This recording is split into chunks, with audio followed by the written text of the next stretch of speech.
fire alarm going off is always an unexpected event. Stop what you are doing and stay calm. Find out where the alarm is coming from by checking the fire alarm system console. Start by touching the door with your hand. If the door is hot, do not open it. If the door is not hot, you may carefully open it. If there is only a little smoke, help the patient out of the room. If the patient can't exit by themselves and the bed does not fit out of the door, use the rescue blanket.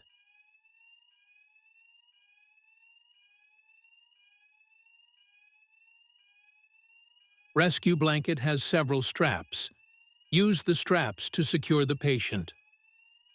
Lower the bed as much as possible before moving the patient.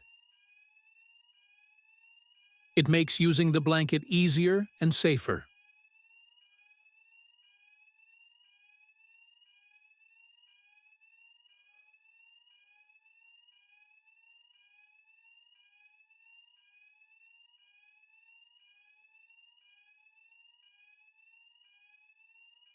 Pull the mattress on the floor with the strap attached to the blanket.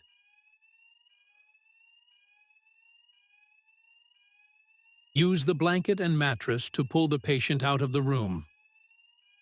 Moving the patient alone can be difficult. If possible, ask other people to help you. Close the door so the toxic smoke does not spread.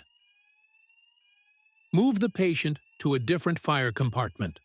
Call 112 and tell them what happened.